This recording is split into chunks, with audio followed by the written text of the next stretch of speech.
Pemirsa masih bersama kami di Presisi Siang.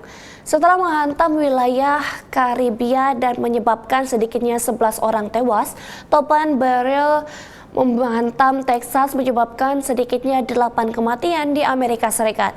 1 di Louisiana dan 7 di Texas dan menyebabkan putusnya aliran listrik, termasuk di KJRI Houston. Berikut laporan Yuni Salim dari VOA.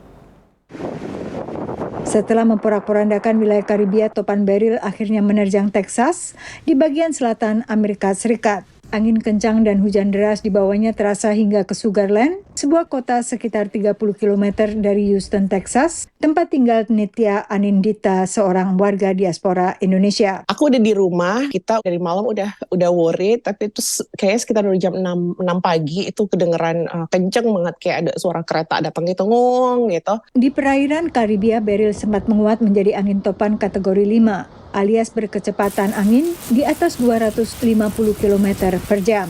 Saat menghantam Texas, Beryl telah melemah ke topan kategori 1 dengan kecepatan angin sekitar 130 km per jam. Angin sangat kencang ini menghantam atap rumah Nitya. Roof aku itu rusak, jadi kalau di sini roofnya tuh kan bilangnya ada shinglesnya gitu, atapnya itu sebagian besar roof tuh rusak dan sebagian besar rumah di daerah rumah kita itu mengalami hal yang sama lah, kira-kira lebih 90%. Topan Beryl telah menyebabkan kematian di Texas dan Louisiana. Sementara KJRI Houston mengatakan tidak ada warga Indonesia yang meninggal akibat topan ini. Jadi kalau warga negara Indonesia di Houston itu memang mereka juga sama terdampak dari Hurricane Beryl ini. Beberapa mengalami kerusakan properti atau kendaraan, biasanya tertimpa pohon dan atau puing-puing. Namun sampai saat ini masih belum ada korban jiwa yang tercatat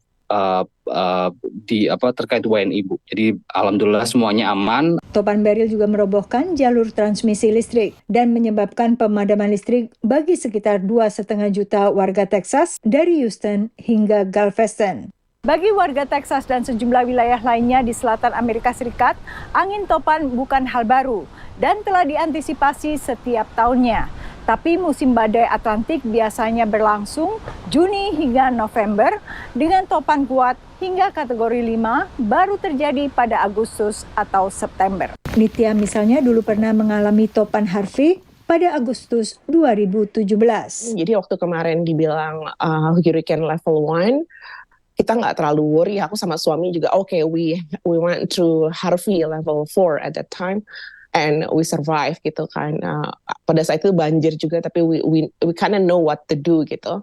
Cuman kali ini ternyata what doesn't bring too much water, but bring a very strong wind gitu. Kita yang nggak tahu itu windnya bakal se-strong ini. KJRI di Houston juga selalu mewaspadai datangnya musim badai yang kadang tak mudah diprediksi. Jadi kalau dari KJRI sih selalu siap kemungkinan hal itu, karena memang di Texas sendiri memang salah satu jalur yang sering dilewati oleh badai. Tak hanya Texas, negara bagian lain yang berada di wilayah kerja KJRI Houston juga rentan topan Atlantik. Dari Washington DC, Yuni Salim, Dania Iman, dan tim VOA. Pemirsa, tak terlalu banyak satwa liar yang bisa diselamatkan dari ambang kepunahan. Tapi begitu populasi liar berhasil dipulihkan, program pemulihan ini menjadi catatan pelestarian lingkungan di berbagai negara. Salah satunya adalah pemulihan populasi lynx Iberia yang sempat hampir punah awal 2000-an.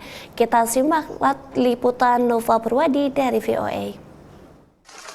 Baru-baru ini status lynx Iberia berubah dari terancam punah ke rentan. Perbaikan status kucing liar Eropa ini mendapat respons positif dari kelompok-kelompok pelestarian lingkungan. When we did the census in 2000, from 2000 to 2002, it was like a European shock on that, because we thought previously that there was 600 up to 1,200.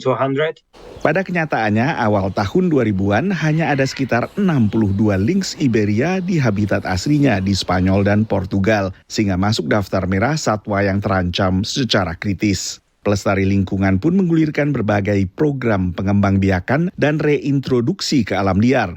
So the numbers have gone up from 62 back in 2001 to 648 mature individuals in 2022, but in fact, the latest census figures we've just had come into us from last year is that there are now more than 2,000 animals, Iberian lynx, adults and juveniles, in the wild in Spain and Portugal. So really huge success, an exponential increase in the population size. Sejak tahun 2010, 400 lebih lynx Iberia telah menjalani reintroduksi ke alam liar. Bahkan reintroduksi terus dilakukan belakangan, seperti pelepasan lynx ini di kawasan Andalusia, Spanyol Selatan pada Februari 2024. La Junta de Andalucía inicia hoy lo que es la suelta de la segunda campaña de la suelta del lince ibérico.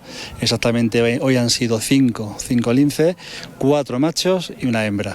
2 procedentes de Portugal, 2 procedentes de Huelva y una que es la hembra de Cáceres. Meski kini harus tinggal berdampingan dengan satwa buas, warga yang menyaksikan pelepasan lynx ikut senang.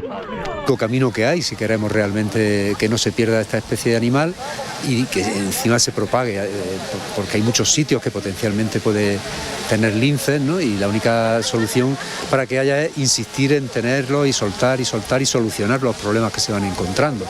Reintroduksi, lalu satwa hasil penangkaran berkembang biak dengan satwa liar juga menjadi metode di balik pemulihan populasi bison liar di Amerika Serikat yang kemudian ditiru untuk bison Eropa di Polandia, Rumania hingga Inggris. Berbeda dari bison, lynx adalah satwa predator sehingga pelepasannya kembali ke alam liar juga disertai skema kompensasi bagi peternak yang ternaknya kemudian dimangsa oleh lynx ini. Skema kompensasi serupa juga diberlakukan di Amerika Serikat dalam reintroduksi serigala ke sejumlah negara bagian, termasuk serigala abu-abu di Colorado dan serigala merah di North Carolina. Dari Washington DC, saya Nova Purwadi dan tim VOA.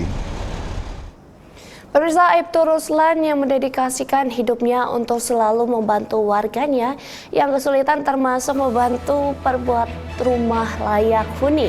Informasinya setelah jeda berikut ini.